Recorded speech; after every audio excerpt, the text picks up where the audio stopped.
पिछले एपिसोड के लास्ट में हम लोगों ने देखा था कि जाओयन को एक एग मिला था जिसको वो हैच करने के लिए तैयार हो जाता है, जो कि एक एपिक क्लास का है। अगले सीन में हमें एक खून का स्लैश दिखाया जाता है, जिसके बाद जाओयन हाफते हुए अपने फोन को उठाकर उसी को देख रहा था, जिसको देखते हुए वो कहता है कि ये इसी वजह से हुआ है क्योंकि मेरी फिजिक्स पहले से काफी ज्यादा इम्प्रूव हो गई है, पर साथ ही मेरी विटिलिटी इस गेम और रियलिटी दोनों के अंदर ही काफी ज्यादा सूख चुके हैं। पर मुझे ऐसा लगता है कि इसी वजह से जो इस एग को हैच करने के लिए दर्द होता है मैं उसे सह सकता हूँ, और यही वजह है कि अब मेरी लाइफ एक एपिक क्लास के एग को हैच करने में जरा सी भी रिस्क में नहीं रहेगी। जिसके बाद वो अपने मन में सेंस करता है और कहता है कि हाँ, मुझे एक न्यू कॉन्ट्रैक्ट समन महसूस हो रहा है। फिर वो गेम के अंदर लॉग इन होने के बाद डार्क डॉक्टर नाम के उसके एक न्यू एपिक क्लास की क्रीचर को देखता है, जो कि अभी अभी हैच हुआ है और ये देखने में बिल्कुल किसी घोस्ट की तरह दिख रहा है। जावेन ये देखकर लंबी सी सांस लेते हुए कहता है कि ये अच्छा है, वरना अगर ये एग येनजेन की तरह हैच हुआ होता तो सच में ये देखना काफी ज्यादा क्रीपी सा होता। जिसके बाद वो उसके सभी स्किल्स को चेक करता है, जिनको देखते हुए वो कहता है कि इसकी स्किल्स बेसिकली देखा जाए तो मेडिकल स्किल्स है। ये कम्प्लीटली पूरी तरह से बेकार नहीं है, पर मुझे मेडिकल नॉलेज के बारे में जरा सा भी आइडिया नहीं है, पर ये बैटलफील्ड के अंदर काफी ज्यादा कन्वीनियंट हो सकते हैं जब इमरजेंसी ट्रीटमेंट की काम आएंगे। साथ ही वो आगे कहता है कि ये डार्क डॉक्टर अभी केवल अपने हैचिंग फॉर्म के अंदर है। अगर ये फिर से अपने एपिक क्लास के स्टेट को फिर से रीगेन कर लेगा जिससे वो सोल डॉक्टर बन सके, क्योंकि वो एक लाइफ प्रोविडियंस का था, तो मुझे ऐसा नहीं लगता कि कोई भी इसकी टेरिफाइंग सरप्राइजेशन से बाहर निकल सकता है, जो कि सच में काफी ज्यादा मिस्टीरियस था। और इसी वजह से वो थोड़ा सा निराश होते हुए भी कहता है कि लो लेवल की कंपेनियन एग्स इसके ऊपर ज्यादा इफेक्टिव नहीं रहेंगे, जिससे वो काफी ज्यादा तेजी से बढ़ सके। और इस तरीके के एक हाई लेवल के क्रीचर के लिए मुझे एपिक क्लास के एग्स की जरूरत होगी, पर आखिर मैं उन्हें कहाँ से लेकर आ सकता हूँ जब मैं उन्हें हरा ही नहीं पाता। लगता है कि मैं फिर से उस इन्फिनिटी लूप के अंदर फंस चुका हूँ, जहाँ पर मुझे वीक क्रीचर्स को मारकर उनके कंपेनियन एग्स इसको खिलाने पड़ेंगे। पर तभी उसके दिमाग में आता है और वो इसके बारे में सोचते हुए कहता है, पर अगर मैं किसी के साथ टीम अप कर जो कि काफी ज्यादा स्ट्रॉन्ग हो, उनके साथ वीकर एपिक क्लास के क्रीचर्स के खिलाफ जाकर लड़ता हूँ तो शायद ये काम कर सकता है। पर मैंने पहले ही अपने सीनियर से फेवर ले चुका हूँ, इसलिए मैं ऐसा नहीं कर सकता। जिसके बाद वो अपने फोन को देखकर कुछ सोच रहा था और फिर सीन ट्रेनिंग रूम के ऊपर शिफ्ट हो जाता है। हमें लीजुयान का सीन दिखाते हैं जहाँ पर सावन उसे कॉल करके सारी बातें बताता है और लीजुयान उससे कहता है, यानी तुम ये चाहते हो कि तुम टीम अप कर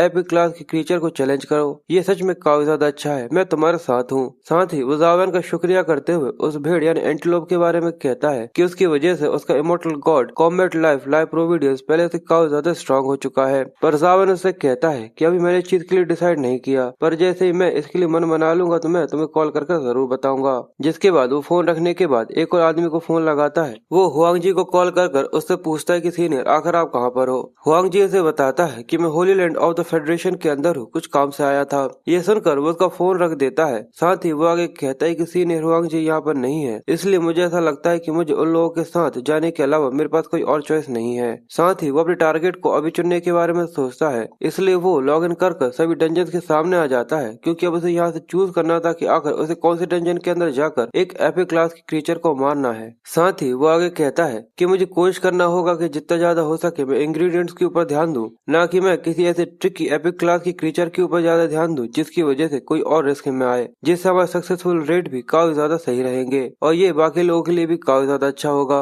पर साथ ही वो सभी डंजन को देखते हुए कहता है कि मैं अभी तक कई सारे एपिक क्लास की क्रीचर्स का सामना कर चुका हूँ, पर अभी तक मैं उस होला पास के अंदर उस एरो से निकलने का कोई रास्ता नहीं ढूंढ पाया हूँ, और इसके अलावा जाओटियान गेट के अंदर मैं अकेला ही जा सकता हूँ, जहाँ पर मैं उन क्रेन से लड़ूंगा जिनके अंदर वो अजीब तरीके की मिस्टीरियस पावर है। और एंट केव के अंदर वो गोल्डन फ्लाइंग एंट, उसका इंस्टेंट किल लेवल काफी ज्यादा ओपी है, तो मैं वहाँ पे तो वैसे भी नहीं जा सकता। और इसके अलावा उसका जो डायमेंशन एरिया है वो उसका ये भी नहीं पता कि वो रियल में आखिर कहाँ पर है। जिसके बाद लास्ट में उसके दिमाग में केवल फेरी के बारे में याद आता है, इसलिए वो कहता है क्या वो वीकर क्लास की क्रीचर्स हो सकते हैं। जिसके बाद वो ड्रैगन्स गेट बिंगयान केव के अंदर आ जाता है, जिसको देखते हुए वो कहता है कि बिंगयान केव के अंदर ये पहली बार है कि मैं यहाँ पर आया हूँ। और यहाँ के बारे में जावेन कहता है कि ड्रैगन्स गेट इंडिपेंडेंट है, जिसकी वजह से यहाँ पर आना काफी ज्यादा अच्छा हो सकता है, और इसके अलावा ये दोस्तों के साथ यहाँ पर आने के लिए काफी ज्यादा अच्छा है बाकी दूसरे एरिया से, क्योंकि उनमें हमें काफी ज्यादा गहराई के अंदर उनको एक्सप्लोर करने के लिए जाना पड़ता, पर इसके अंदर उतना ज्यादा जरूरी नहीं है। पर तभी एक जोरदार रोर की आवाज आती है और उसके सामने एक टाइगर आ जाता है, जिसको देखते हुए वो कहता है कि ये काफी ज्यादा क्यूट लिटिल टाइगर है। पर तभी वो टाइगर अचानक ही जावेन के ऊपर जंप करते हुए अटैक कर देता है, पर वो उसके अटैक को डॉज तो कर लेता है, पर वो टाइगर की पावर देखकर काफी ज्यादा शॉक था, क्योंकि उसकी वजह से निकलने वाली पावर वेव काफी ज्यादा इंटेंस थी।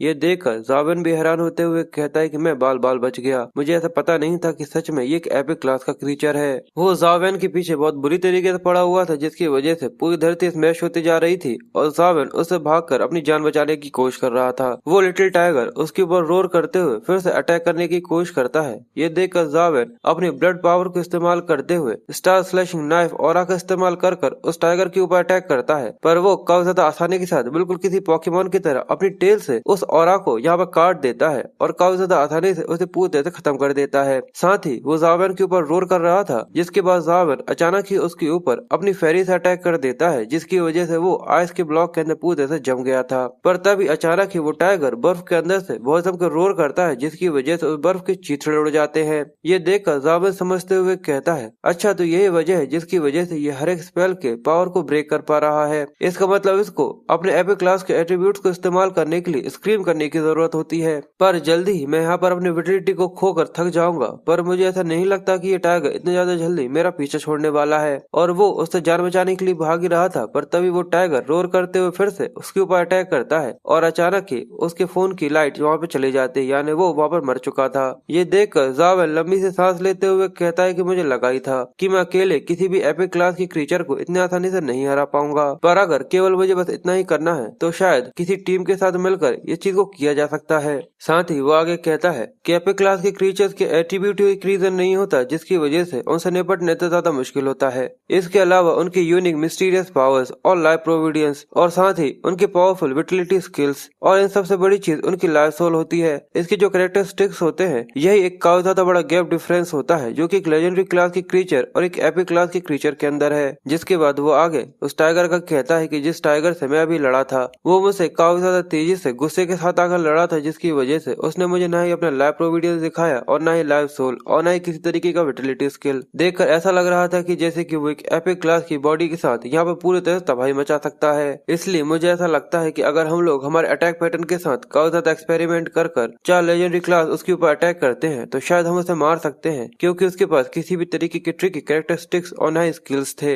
पर क्या इस तरीके का कोई एपिक क्लास का क्रीचर सच में एग्जिस्ट करता भी होगा, क्योंकि इसको दूसरी तरीके के एपिक क्लास के क्रीचर्स के साथ इतनी आसानी से कंपेयर नहीं किया जा सकता। और फिर ज़ावेन उस रात उस टाइगर से कई बार लड़ता है, पर हर बार उसके ऊपर वो ज्यादा अटैक न कर पाए उससे पहले ही वो टाइगर उसे काफी ज्यादा आसानी से मार देता है। पर ज़ावेन उसके सभी पैटर्न्स को समझते हुए कहता है कि कई बार उसे लड़ने के बाद मैं उसके सभी प्रकार के अटैक पैटर्न्स को समझ चुका हूँ और उसके पास किसी भी तरीके का स्पेशल अटैक नहीं है, पर वो हर बार मारा गया था, इसलिए वो कंफ्यूज होते हुए कहता है, पर क्या सच में कोई इस तरीके का एपिक क्लास का क्रीचर हो भी सकता है जिसके नॉर्मल तरीके के अटैक्स हो। जिसके बाद वो अपने सभी दोस्तों को इसके बारे में बताता है, तो लुसियान इसके बारे में जानकर हैरान होते हुए कहता है कि एक छोटा सा टाइगर, वो भी बाग्यान केव के अंदर। ज़ावेन थोड़ा कंफ्यूज उससे कहता है, मुझे ऐसा नहीं लगता कि हम लोगों को पहली बार में किसी भी तरीके की डेंजरस टारगेट को चुनने की जरूरत है, पर क्या इसमें कोई दिक्कत है। लिजुआन उसे कहता है कि असल में ऐसा नहीं, पर काफी ज्यादा कॉन्फ्लिक्ट है। ये सुनकर वो थोड़ा सा कंफ्यूज था। वेंगलू उसे बताती है, असल में वो एक प्रोटेक्टेड स्पेसिमेन है, नहीं असल में वो एक प्रोटेक्टेड डायमेंशनल क्रीचर है। ज़ावेन काफी कंफ्यूज कहता है, क्या एक प्रोटेक्टेड डायमेंशनल क्रीचर। और लिजुआन इसके बारे में बताते हुए कहता है कि मुझे उस टाइगर की थोड़ी बहुत इन्फॉर्मेशन पता है कि फेडरेशन एक लाइफ प्रोविडेंस को क्रिएट कर रही है जो कि एक लकी लिटिल टाइगर है, पर इसकी वजह से तुम्हारे एट्रीब्यूट ज्यादा उनमें कोई भी फर्क नहीं आएगा। पर इसके अलावा कुछ और ऐसी भी रिसर्च है जिसके अंदर से तुम्हें बताया गया है कि अगर तुम उस एरिया के अंदर जाकर उसे लड़ते हो तो उसके काफी ज्यादा चांसेस होते हैं कि उससे तुम्हें एक कंपेनियन एग मिल सकता है जिसके एट्रीब्यूट्स नॉर्मल से काफी ज्यादा हाई होते हैं। पर ये सुनकर ज़ावेन वेंगलू को घूरने लग जाता है। ये देखकर वो थोड़ी सी कंफ्यूज हो गई थी। पर लिजियान इसके बारे में आगे बताता है, कुछ लोग इस तरीके से सोचा करते थे कि ये लाइफ प्रोविडेंस बुद्धिस्ट स्टोर से आया है, जहाँ पर प्रिंस सेतवान ने अपने आप को टाइगर को खिलाकर सेक्रीफाइस कर दिया था, क्योंकि वहाँ पर ये चीज काफी ज्यादा लकी मानी जाती थी कि कोई टाइगर अगर किसी बुद्धा को खा जाता है। और वहीं पर ये छोटा सा टाइगर सबसे ज्यादा वीकेस्ट एपिक क्लास का था, जो कि उस गैंग वॉर के अंदर से बाहर निकल कर आ गया था, पर इसके कैरेक्टरिस्टिक्स और सेक्रीफाइजेशन काफी ज्यादा लो है। पर आखिर में जब फेडरेशन वहां तक पहुंची थी तो मिलिट्री ने सारे का सारा गैंग बियान केव के ऊपर पूरा कंट्रोल कर लिया था। और उसके बाद उन लोगों ने उसके ऊपर कई सारे रूल्स बना दिए, जिससे विंग्यान केव के अंदर जाना काफी ज्यादा मुश्किल हो गया और हर बार उसके अंदर जाने के लिए टाइम और एंट्री दोनों को देखना पड़ता है। और फिर हमें ड्रैगन गेट के विंग्यान केव के फोर्ट्रेस के बारे में बताया जाता है कि हर एक विड्रॉ के लिए उन्हें 10,000 यान देना पड़ता है, पर केवल 1% ही चांसेस होते हैं कि तुम वहाँ पर एक लॉटरी टिकट को अच्छे से जीत पाओ। पर 99% लोग 1 से 5 घंटे तक की लॉटरी को ही जीत पाते हैं, पर केवल 1% चांसेस ही होते हैं कि तुम्हें एक ऐसा स्पेशल प्राइज मिले जिसमें तुम्हें 72 घंटे के लिए अंदर जाने का मौका मिलता है। और वहाँ पर खड़ा हुआ गार्ड उन लोगों से कहता है कि कोई भी यहाँ पर कोई भी गलती से ट्रिक खेलने की कोशिश नहीं करेगा, क्योंकि मैं चीज को सेंस कर सकता हूँ, इसलिए तुम में से कोई भी इसके बारे में सोचना भी मत। ली जुयान उससे कहता है तो चलो देखते हैं कि किस तरीके का रिजल्ट आता है। पर वांग लू आगे बढ़ते हुए कहती है इसको तो तुम मुझ पर छोड़ दो। और फिर कुछ मिनट के बाद उसके पास 4 पासेस होते हैं और वो सभी से कहते थे चलो अंदर कौन चलना चाहेगा। ये सब देखकर वो सभी काफी ज्यादा शॉक हो गए थे, क्योंकि वांग लू ने यहाँ पर सभी स्पेशल प्राइजेस जीते थे, एक के बाद एक 4-4। ये देखकर वो वहाँ पर खड़ा हुआ गार्ड काफी ज्यादा सरप्राइज होते हुए अपने मन में कहता है आखिर ऐसा पॉसिबल कैसा हो सकता है कि इसने एक साथ 4-4 स्पेशल प्राइजेस को जीत लिया हो, पर मैंने यहाँ पर किसी भी तरीके की पावर को सेंस नहीं किया है जो कि इसके अंदर इंटरफेयर कर रही हो। इसलिए वो मैन्युफैक्चर डिपार्टमेंट को नोटिफाइड करते हुए कहता है ऐसा लगता है कि शायद ये मशीन पूरी तरह खराब हो गई है। अब अंदर आने के बाद ली जुयान वांग लू से उससे पूछता है आखिर ऐसा कैसे हो सकता है कि तुम एक साथ 4-4 4 विनिंग लॉटरीज को जीत सको। तो वो उससे कहती है मैंने तो ऐसा कुछ नहीं किया, मैंने तो बस बटन्स को कुछ बार दबाया था और ये हो गया। ली जुयान ये सुनकर कहता है क्या सच में? तो जाओयान उसे बताता है कि ली फैमिली उस एरिया से नहीं आई है जहाँ पर हम सभी रहते हैं, इसी वजह से वहाँ पर ये काफी ज्यादा नॉर्मल है, भले ये हम लोगों के लिए काफी ज्यादा खतरनाक और काफी ज्यादा सरप्राइजिंग की क्यों ना हो। जिसके बाद वो उसके बचपन के बारे में बताता है। इसकी ऐसी कई सारी कहानियां हैं जो मैं बताना चालू करूंगा तो वो इतनी ज्यादा जल्दी खत्म नहीं हो पाएंगी। एक बार जब इसका जन्म ही हुआ था उसके कुछ ही समय के बाद इसने 10 मिलियन युआन की एक लॉटरी टिकट को जीती थी, वो भी उसी दिन उसको खोलने के बाद। और इसके अलावा इसने एक सुपर रेयर जेम को केवल $3 के अंदर स्ट्रीट वेंडर से खरीद लिया था, जब वो केवल एक 3 साल की बच्ची एलिमेंट्री स्कूल के अंदर हुआ करती थी। साथ ही वो उसे और भी स्टोरी बताना चालू करता है, पर ली जुयान उसे टोकते हुए कहता है कि बस अब यहीं पर रुक जाओ, क्या तुम मुझे यहाँ पर वांग लू के साथ मिलकर टीज करने की कोशिश कर रहे हो? जिसके बाद जाओयान उससे कहता है अगर ऐसा है तो चलो। जिसके बाद वो अपने पास से एक सिक्का निकाल कर वांग लू से उससे पूछता है हेड या टेल, तो वो उससे कहती है हेड या टेल, मैं उसके खड़े होने के ऊपर बैट लगाऊंगी। ये सुनकर ली जुयान शॉक होते हुए कहता है पर क्या इस तरीके कोई ऑप्शन है भी? और जैसे ही जाओयान उस सिक्के को आसमान में घुमाता है ली जुयान उसको पकड़ने की कोशिश करता है, पर उसके सिर के ऊपर टकरा कर वो सिक्का गोल गोल घूमते हुए सीधा का सीधा खड़ा हो जाता है। ये देखने के बाद ली जुयान भी काफी ज्यादा शॉक हो गया था और जाओयान भी ये देखते हुए अपने मन में कहता है कि सच में इसका लक काफी ज्यादा स्पूकी और काफी ज्यादा खतरनाक लगता है। पर उसका लक इतना ज्यादा इंसेन है ये जानने के बाद ली जुयान उसको पकड़ते हुए कहता है कि इस बेकार से टाइगर को छोड़ो, क्या तुम कल मेरे साथ गैम्बल सिटी जाने में इंटरेस्टेड हो? पर वो उसे मना कर देती है। जाओयान भी उसे रोकते हुए कहता है पागलों की तरह इस तरीके से घूमना बंद करो, ये मत भूलो कि हम लोग यहाँ पर क्यों आए हैं। ली जुयान उससे कहता है कि तुम्हें दिक्कत करने की जरूरत नहीं है, हम लोग बिल्कुल सही जा रहे हैं, और वैसे भी वो लिटिल टाइगर यहाँ पर इतनी ज्यादा जल्दी अपेयर नहीं होने वाला। कई सारे लोग यहाँ पर केवल छोटे समय के लिए क्यों ना आते हो, पर फिर भी हमारे पास यहाँ पर 3 दिन है और एंट्री भी पूरी तरह से फ्री है, तो क्यों ना हम लोग अपना समय अच्छे से ले। पर जैसे ही ली जुयान अपनी बात पूरी कर पाता है, पर तभी उन लोगों के पीछे से एक काफी ज्यादा बड़े धमाके की आवाज आती है। ये देखकर वांग लू उसे बचते हुए कहती है ऐसा लगता है कि वो यहाँ पर आ चुका है, पर वो क्यूट लिटिल टाइगर जो कि गेम के अंदर दिख रहा था यहाँ तो वो काफी ज्यादा खतरनाक दिख रहा है। सभी लोग अपनी फॉर्मेशन लेकर पावर्स को रिलीज करना चालू हो जाते हैं और जाओयान उन लोगों से कहता है कि सावधान रहना, चाहे ये कितना भी कमजोर एपिक क्लास का क्यों ना हो, पर फिर भी ये एक एपिक क्लास का ही क्रीचर है, इसलिए जैसा मैं कहूँ वैसा करना। जिसके बाद सीन शिफ्ट होकर हमें बाहर का सीन दिखाते हैं, जहाँ पर एक गार्ड नोटिफिकेशन निकालते हुए जाओयान के बारे में बताता है कि हाँ वो भी उन लोगों में से एक है जो कि कुछ समय पहले ही अंदर गए हैं, पर उन लोगों को 74 यानी फ्री एंट्री मिली है, जिसकी वजह से मैं श्योरली नहीं बता सकता कि आखिर वो कब तक बाहर आएगा। वहाँ पर आजन खड़ी हुई थी जो कि उससे कहती है तो यहाँ पर उन्हें काफी ज्यादा समय लग सकता है, इसलिए मुझे ऐसा नहीं लगता कि मैं अभी उससे यहाँ पर मिल पाऊंगी, पर मैं उससे अभी यहाँ पर तुरंत ही मिलना चाहती थी। इसलिए वो आजन से कहता है कि प्लीज मेरे जैसे एक गेट कीपर के लिए इस चीज को काफी ज्यादा मुश्किल मत बनाइए। ऐसा नहीं है कि मैं भी आप फैमिली की कोई मदद नहीं करना चाहता, पर ये बेनियान के फेडरेशन के अंडर डिपार्टमेंट के अंदर आती है, जिसकी वजह से मुझे सारी एंट्रीज रिपोर्ट करनी पड़ती हैं। इसलिए अगर आपके पास फेडरेशन से कोई भी हाईएस्ट परमिशन नहीं है तो मैं आपको यहाँ से अंदर नहीं जाने दे सकता, क्योंकि ये नियम सभी के ऊपर लागू होते हैं। जिसके बाद हमें अंदर का सीन दिखाते हैं, जहाँ पर वो टाइगर पीछे की तरफ सरकता हुआ चला गया था और उसके ऊपर कई सारे घाव थे और वो रोर कर रहा था क्योंकि सभी लोग उसको घेर कर खड़े हुए थे। और लीजियन कहता है कि सच में ये एक एपिक क्लास की क्रीचर के लिए काफी ज्यादा कमजोर है, इसको हराना मेरी उम्मीद से काफी ज्यादा आसान है। पर जायान उससे कहता है कि ये एक एपिक क्लास के लिए केवल कमजोरी नहीं है, पर क्या तुमने ये रियलाइज नहीं किया कि आखिर रियल रीजन क्या है जिसकी वजह से ये इतना ज्यादा आसान है। असल में कोच की डायरेक्शन जो कि इसकी हर एक अटैक को यहाँ पर ब्रेक थ्रू कर रही है। और तभी वो टाइगर वांग लू को देखता है, जिसको देखकर वो उससे कहता है कि मैं अपने आप को तुम्हें सबमिट करता हूँ। ये सुनकर वो थोड़ी कंफ्यूज थी और तभी अचानक ही वो टाइगर एक कंपेनियन एग के अंदर कन्वर्ट हो जाता है। ये देखकर वो सभी काफी ज्यादा कंफ्यूज थे और लीजियन इसके बारे में कहता है, ये मेरा पहली बार था कि मैंने किसी क्रीचर को देखा है जो अपनी खुद की मर्जी से एक एग के अंदर बदल गया हो। वांगलू उस एग को अपने हाथ में पकड़ने के बाद उन लोगों से कहती है, क्या मैं इस एग को अपने पास रख सकती हूँ? इसके बदले मैं तुम सभी को एक फेवर देने के लिए तैयार हूँ। सभी लोग इसके लिए राजी हो जाते हैं। तो ये सुनकर वांगलू कहती है, क्या सच में तुम लोगों को इस चीज में कोई भी दिक्कत नहीं है? तुम इसे देने के लिए मुझे तैयार हो? मेरा सच में इस तरीके का सारी चीज अपने पास रखने का कोई भी इरादा नहीं है। मैं तुम्हें तुम्हारा शेयर, पैसे या फिर किसी और भी चीज कर तुम्हें देने के लिए तैयार हूँ। लीजियन उससे कहता है कि तुम हमारे क्लब के मेंबर हो और मैं यहाँ पर केवल जाओयान के साथ चैलेंज करने के लिए आया था। मुझे पैसे की कोई भी कमी नहीं है। जाओयान भी कहता है कि मुझे इस सब में कोई भी दिक्कत नहीं है, जैसा भी कोच कहेंगे मैं वो करने के लिए तैयार हूँ। और अब जाओयान के ऊपर सारी चीजें थी और वो अपने मन में कहता है कि मुझे भी ऐसा क्यों लग रहा है, अगर मैं वांगलू को ये एपिक क्लास का कंपेनियन एग दे देता हूँ, उसके बदले जो मेरे ऊपर वो फेवर करेगी वो काफी ज्यादा अच्छा होगा।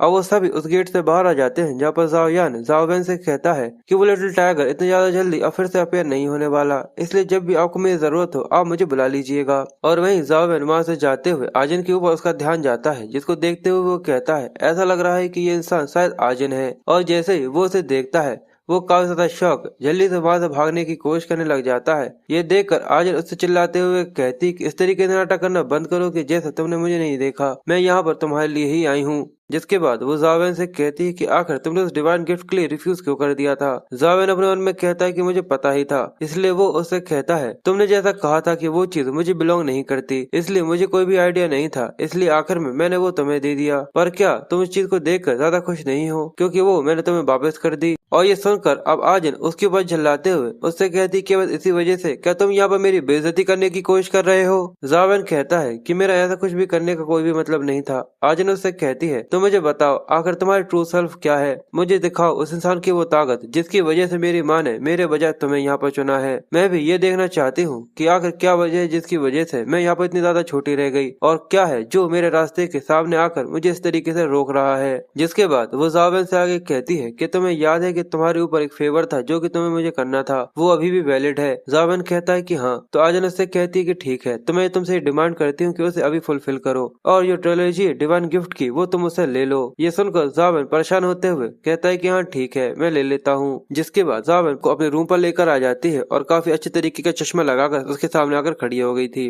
जावेन उससे पूछता है कि आखिर तुम ये क्या कर रही हो? आजिन उससे कहती है, आखिर तुम्हारी हालत तो देखो, देखकर ऐसा लगता है कि तुम्हें डिवाइन गिफ्ट की जरा सी भी डिटेल्स के बारे में नहीं पता है, इसलिए मैं यहाँ पर तुम्हें उसके बारे में बताने के लिए आई हूँ। आजिन अपने मन में सोचता है कि ये यहाँ पर इस तरीके से फील करा रही है जैसे कि ये कोई टीचर हो। आजिन उससे कहती है, तो जो टेरिटोरी जिसको हम डिवाइन गिफ्ट कहते हैं, असल में वो एक तरीके का स्पेशल डायमेंशनल एरिया है। वहाँ पर कई सारे पावरफुल क्रीचर्स रहते हैं जिन्हें हम लोग डेमी गॉड के नाम से जानते हैं। उनके पास केवल टेरिफाइंग पावर्स ही नहीं होती, इसके अलावा वो इंसानों के बारे में काफी अच्छे तरीके से जानते हैं, इसलिए वो उन्हें ट्रायल्स पास करने के लिए दिया करते हैं। और वो काफी ज्यादा पावरफुल ब्लड लाइन भी पोजेस करने के लिए दिया करते हैं। और वो 6 हीरोज जिनको हम काफी अच्छी तरीके से जानते हैं, वो पहले इंसान जिनको उनसे वो ब्लड लाइन्स मिली थी और उन्हीं के डिसेंडेंट उस ब्लड लाइन को इनहेरिट करते हैं। और वो होली एम्परर फिजिक्स जो कि जॉन ने उस बैटल में इस्तेमाल करी थी, वो भी उन सभी 6 ब्लड लाइन्स में से एक है। पर वो डिसेंडेंट जिसके पास वो ब्लड लाइन है, वो शुरुआत में इतने स्ट्रॉन्ग नहीं था, पर बाकी उसके जितने वीक भी नहीं होंगे। पर जावेन ये सुनने के बाद उससे कहता है, पर जब ये पावर किसी की ब्लड लाइन को भी चेंज कर सकती है, तो आखिर इस डिवाइन गिफ्ट को केवल यंग जनरेशन को ही क्यों दिया जाता है? जो हाई रैंकिंग के एक्सपर्ट्स होते हैं, क्या वो इसके लिए कुछ भी नहीं कहते?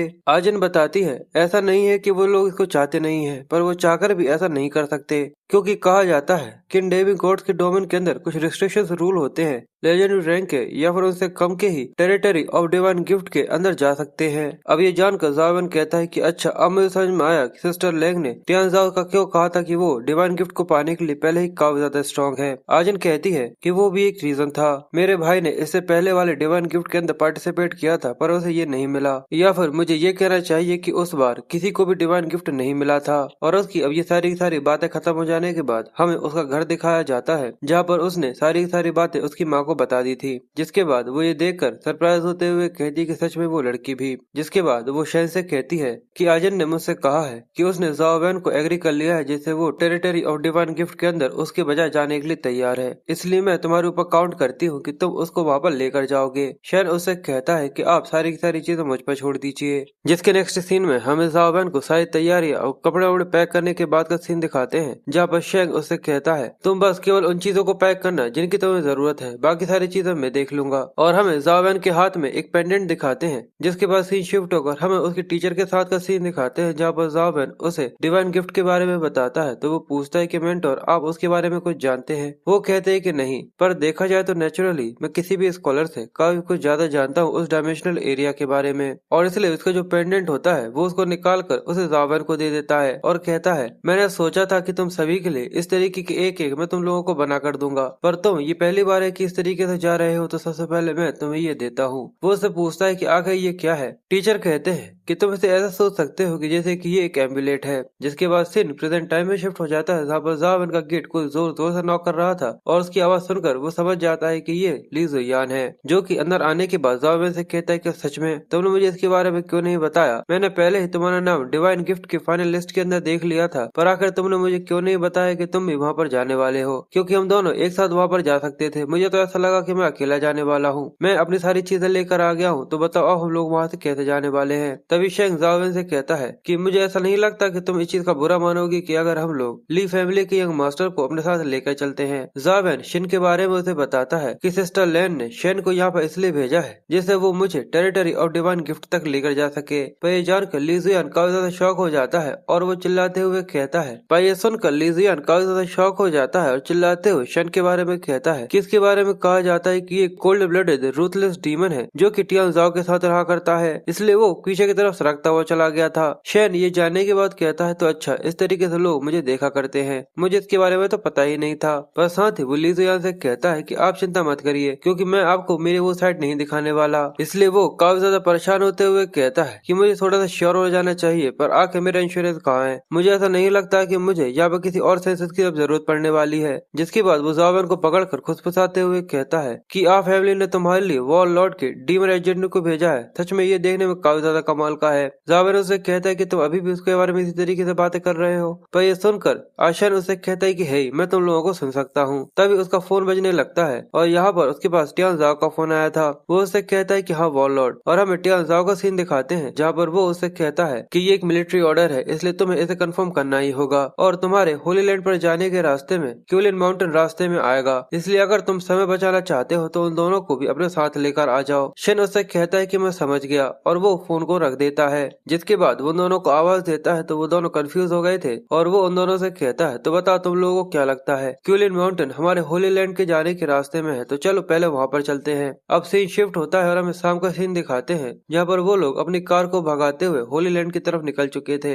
पर ली ज़ुयान काफी ज्यादा परेशान होते हुए उससे कहता है पर क्यूलिन माउंटेन तो एक अनक्लेम्ड टेरिटोरी है जिसके ऊपर कोई भी सुपरविजन नहीं है, तो आखिर हम लोग वहाँ पर क्यों जा रहे हैं? शेन उसे बताता है कि ली फैमिली तरह से भी ऑर्डिनरी नहीं है और तुम भी जल्दी ही इसके बारे में जान जाओगे। जिसके बाद वो आगे कहता है कि हम लोग वहाँ पर ये इन्वेस्टिगेशन करने के लिए जा रहे हैं कि वहाँ पर कोई डायमेंशनल म्यूटेशन हुई है या फिर नहीं। ली ज़ुयान ये सुनकर उससे कहता है क्या डायमेंशनल म्यूटेशन? मैं वापस आने के बाद अपने फादर से इसके बारे में जरूर पूछूंगा। ज़ाओ युआन कहता है कि कुनलियन माउंटेन लाओयान से काफी ज्यादा दूर है और वहाँ पर डायमेंशनल म्यूटेशन हुई है। जिसके बाद शेंग उसके बारे में काफी ज्यादा लंबी चौड़ी स्पीच देना चालू कर देता है और उसे बताता है जितनी नेवी फोर्स उस जगह को कंट्रोल करने के लिए गई हुई थी, पर एक ही रात के अंदर वो सारे के सारे वहाँ से गायब हो चुके हैं, जिसकी वजह से वो डायमेंशनल एरिया पूरी तरह से म्यूटेशन से भरा हुआ है और इसी वजह से वॉरलॉर्ड इसके बारे में जांच करने के लिए मुझे वहाँ पर भेज रहे हैं। अब रात में वो चलते हुए एक जगह पर आ गए थे जहाँ पर वो कहता है कि हम लोग कार से केवल इतनी दूर तक आ पाएंगे, अब हम लोगों को यहाँ से पैदल चलना होगा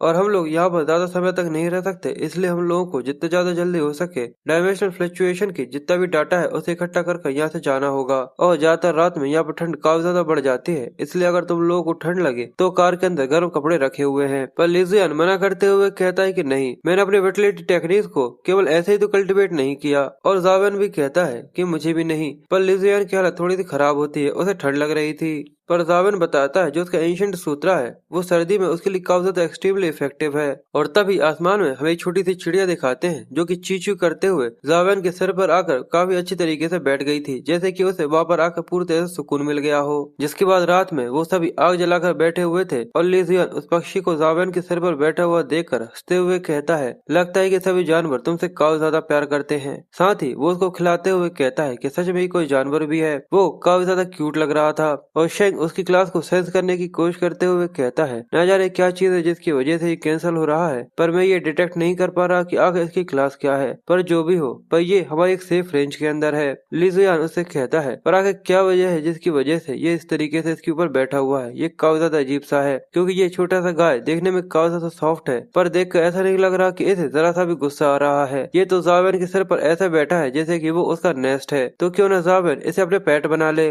पर जावेन उससे कहता है कि इसे मेरे सर से हटाओ। साथ ही अपने मन में कहता है कि पहले से ही मेरे घर पर सोना खाने वाले क्रिएचर्स बैठे हुए हैं, उसके बाद एक ये, इसलिए वो उसे वहीं पर लुढ़का देता है। ये देखकर वो पक्षी काफी ज्यादा शौक था और वो बड़ी बड़ी आंखें कर देता है क्या, और तभी अचानक ही वो जावेन की शर्ट के अंदर घुस जाता है चिप चिप करते हुए। ये देखकर जावेन कहता है, ऐसा लगता है कि इसे सर्दी से सच में काफी ज्यादा डर लग रहा है। वो काफी बुरी तरीके से कपकपा रहा था। शेंग उसको देखकर कहता है, देखकर ऐसा लग रहा है कि ये जावेन से ऐसे चिपक गया है। पर ज्यादातर डायमेंशनल क्रीचर्स जो कि बर्ड जैसे होते हैं वो हमेशा अपने पेरेंट्स के साथ घूमते हैं। ये सुनकर लिजियन कहता है, क्या बर्डली, क्या इस तरीके के डायमेंशनल क्रीचर्स जन्म से स्ट्रॉन्ग नहीं होते? तो वो उन्हें बताता है कि ज्यादातर नहीं, मिलिट्री ने ये डिस्कवर किया है कि ज्यादातर जो एडल्ट डायमेंशनल क्रीचर्स होते हैं वो बचपन में काफी ज्यादा कमजोर हुआ करते हैं। और क्या मिस वांगफी तुम लोगों को नोमोकिल रेल्म के अंदर लेकर नहीं गई थी? ये सुनकर वो कहता है कि हाँ, मुझे याद आया और हम लोगों ने उसे देखा था। पर जावेन का ध्यान उस छोटी से पक्षी के ऊपर था जिसको निकालते हुए वो अपने मन में कहता है, पर आखिर ये मुझसे इस तरीके से क्यों चिपक रहा है? ऐसा नहीं कि इसको मेरी बॉडी से। तभी वो कहता है कि रुको, ऐसा नहीं हो सकता। क्या ये छोटा सा पक्षी मेरे अंदर से निकलने वाले एंशिएंट इम्प्रिंटेड सूत्रा को महसूस कर पा रहा है? लिजियन उससे कहता है कि आखिर तुमने तुम्हारे एंटीलोप का क्या किया? जावेन उससे कहता है, वो उसे तो मैं वांगलू को उसका ख्याल रखने के लिए दे आया था। ये देखकर लिजियन अपने मन में कहता है कि वांगलू के ऊपर तुमने ध्यान दिया है, पर ऐसा ना हो कि वो इसकी वजह से काफी ज्यादा फंसता है। पर ये सुनकर जावेन थोड़ा सा कंफ्यूज था। पर लिजियन की घबराहट यहाँ पर पूरी तरह से जायज है क्योंकि वो सच में काफी ज्यादा स्ट्रॉन्ग है। और शेंग उन लोगों से कहता है, वैसे भी किसी भी डायमेंशनल एरिया में रात में जाना काफी ज्यादा खतरनाक हो सकता है, इसलिए अभी हम लोग यहाँ पर रेस्ट कर सुबह जब उजाला होगा तब जाएंगे। जिसके बाद हमें अगले सुबह का सीन दिखाते हैं जहाँ पर शेन ने किसी तरीके का गॉगल पहना हुआ था जिसके अंदर उसे कई सारी नोटिफिकेशन दिख रही थी और वो तीनों एक साथ धीरे धीरे करके आगे बढ़ते जा रहे थे। पर वो छोटा सा पक्षी अभी भी उन लोगों के साथ था, जो देख कर जावेन कहता है कि ये अभी भी हम लोगों का यहाँ पर पीछा कर रहा है। पर लिजियन कहता है कि नहीं, असल में मैं तुम्हें सही कहूँ तो ये केवल तुम्हारा पीछा कर रहा है। जिसके बाद वो बड़े ही प्यार से जावेन के सिर पे आकर बैठ जाता है और ये देख कर लिजियन उबासी लेते हुए कहता है कि मैं काफी ज्यादा बोर हो रहा हूँ। मुझे तो सच में ऐसा लग भी नहीं रहा कि हम लोग किसी डायमेंशनल स्पेस के अंदर है, क्योंकि अभी तक हम लोगों के सामने एक भी डायमेंशनल क्रीचर नहीं आया है। पर यह सुनकर शेंग उससे मुस्कुराते हुए कहता है कि ये सब इसी वजह से है क्योंकि मैंने अपनी प्रेजेंस को यहाँ पर पूरे में एक्सपेंड कर रखा है, जिसकी वजह से छोटे छोटे जितने भी कमजोर क्रीचर्स है वो हमारे सामने आने की हिम्मत नहीं करेंगे। पर अगर तुम लोग यहाँ पर बोर हो रहे हो तो अगली बार मैं तुम लोगों को डायमेंशनल एरिया में ट्रेनिंग करवाने के लिए ले चलूंगा। तो ये सुनकर लिजियन थोड़ा सा परेशान होते हुए कहता है, मुझे ऐसा लगता है कि अगर ये यहाँ पर रहेंगे तो हम लोग ड्रैगन वेन्स को भी स्क्रैच कर सकते हैं। ये सुनकर जावेन कहता है कि तुम ड्रैगन वेन्स यानी तुम्हारा मतलब क्यूलियन ड्रैगन वेन्स से है, जो कि क्यूलियन माउंटेन के ऊपर रहती है। इनकी डिसेंडेंट क्यूलियन मेथोलॉजी है। लिजियन ये जानने के बाद शौक होते हुए कहता है कि तुम सच में इसके बारे में जानते हो? ये चीज चीज कोई एब्सोल्यूट तो नहीं है, पर कई सारे डायमेंशनल क्रीचर्स यहाँ पर अपीयर होते हैं जिनकी पावर काफी ज्यादा होती है। और वो स्टोरी क्यूलियन ड्रैगन वेंस की। पर क्या यहाँ पर डायमेंशनल म्यूटेशन होने के बाद भी तुम्हें ऐसा लगता है कि कुछ होगा? क्या तुम्हें ऐसा लगता है कि यहाँ पर कोई डिवाइन बीस्ट हो सकता है? पर जैसे वो ये कहता है, उसके चेहरे पर एक तेज रोशनी पड़ने चालू हो जाती है। ये देखकर वो काफी ज्यादा शॉक था, क्योंकि उन सभी के सिर पर एक फीनिक्स आकर खड़ा हो गया था। ये देखकर लिजियन शॉक होते हुए शेंग से कहता है कि ये कोई लेजेंडरी फीनिक्स नहीं है। पर शेंग उसे किसी भी तरीके की आवाज निकालने से मना करता है। साथ ही वो उसे सेंस करने की कोशिश करते हुए कहता है कि इसकी प्रेजेंस काफी ज्यादा स्ट्रॉन्ग है, इसलिए मैं ये सेंस ही नहीं कर पा रहा कि आखिर इस तरीके का कोई लेजेंडरी क्रीचर अपने रीजन से बाहर यहाँ पर क्या कर रहा है। और जैसे ही वो फीनिक्स नीचे की तरफ देखता है तो वो छोटा सा पक्षी उड़ते हुए उस फीनिक्स की तरफ जाना चू चू करके चालू कर देता है। ज़ावेन इसी को देख रहा अपने मन में कहता है कि ऐसा लगता है कि वो इसी तरफ ही देख रहा है। और तभी उसके सिर पर उसे उसी के जैसे कई सारे छोटे छोटे पक्षी दिखते हैं जो कि चू चू कर रहे थे। इनको देखकर ज़ावेन कहता है, ये तो देखने में बिल्कुल उसी की तरह है जैसे कि ये छोटा सा पक्षी है। वो पक्षी जल्दी से उसके पास चला गया था। ये देखकर लिजियन कहता है कि मुझसे ये मत कहना कि ये हम इंसानों को किसी बर्ड ट्रैफिकर की तरह देख रही होगी। जिसके बाद वो जोर से क्राई करना चालू कर देती है और फिर वो फीनिक्स वहाँ से उड़कर वहाँ से चला जाता है। लिजियन ये देखकर थका हारा बैठ गया था। वो कहता है कि ये काफी ज्यादा अच्छा है कि वो हमें यहाँ पर बिना किसी भी तरीके का हार्म पहुंचा यहाँ से चली गई। शेंग भी कहता है कि शायद इसी वजह से हुआ है, क्योंकि हम लोगों ने उसे जरा सा भी नुकसान पहुंचाने की कोशिश नहीं करी। पर अगर सच में वो यहाँ पर हम लोगों से फाइट करने के लिए आई होती तो सच में हमारी खैर नहीं थी। लिजियन उससे कहता है, तुम तो एक टॉप मिलिट्री के आदमी हो, पर फिर भी तो उसका सामना नहीं कर सकते। तो शेन भी उसे कहता है कि नहीं। जिसके बाद वो उसे आगे कहता है, तो बताओ क्या तुम एक डिवाइन बर्ड को देखकर खुश हो? ये देखकर लिजियन मुस्कुराना चालू कर देता है। पर दूसरी तरफ वो फिनिक्स का बच्चा ज़ावेन के कपड़े पकड़कर उसे अपनी तरफ खींच रहा था। और ये देखकर लिजियन उससे पूछता है कि आखिर ये अपनी माँ के साथ यहाँ से क्यों नहीं गया? तो वो कहता है, ऐसा लगता है कि वो इसे यहाँ पर इसलिए छोड़ के चली गई क्योंकि तुमने कहा था ना कि वो अपने रीजन से बाहर है। तो शायद वो फिनिक्स केवल यहाँ पर इसलिए आई थी जिससे वो इसे यहाँ पर ढूंढ सके। और वो उस बच्चे को देखते हुए कहता है, देखकर ऐसा लग रहा है कि ये कहना चाहता है कि हम इसके पीछे पीछे आए। और फिर वो थोड़े से आगे जाकर आगे की तरफ देखते हैं तो लोगों के सामने एक काफी ज्यादा बड़ा सा पेड़ था। ये देखकर वो भी सरप्राइज होते हुए कहते हैं कि आखिर ये बड़ा सा पेड़ कैसा है? शेर उससे कहता है कि मैंने सुना था कि फिनिक्स केवल एक ही जगह पर रेस्ट करते हैं, जो कि काफी ज्यादा विशाल पेड़ होता है। तो मुझे ऐसा लगता है कि यही उसकी मदर की टेरिटोरी होगी। और शायद ऐसा हो सकता है कि फिनिक्स का बच्चा गलती से उड़कर यहाँ तक आ गया हो, जिसके बाद वो रास्ता भटक गया था। और बेचारे की शक्ल भी काफी ज्यादा उदासी लग रही थी। ज़ावेन इसको देखकर थोड़ी देर के लिए तो चुप होता है। जिसके बाद वो लोगों से कहता है, देखकर ऐसा लगता है कि हम लोग उसके काफी ज्यादा करीब है, तो क्यों न हम लोग उसको देखने के लिए आगे बढ़े। और ये सुनने के बाद लिजियन काफी ज्यादा शॉक हो जाता है। और बस इसी के साथ ये पार्ट यहीं पर खत्म हो जाता है। गाइस, अगर आप लोगों को मेरी एक्सप्लेनेशन पसंद आई हो तो प्लीज वीडियो को लाइक कमेंट शेयर जरूर कीजिएगा। और ऐसे ही एक्साइटिंग वीडियोस के लिए प्लीज मेरे चैनल को सब्सक्राइब कर लीजिएगा। मिलते हैं आप लोगों से नेक्स्ट वीडियो में।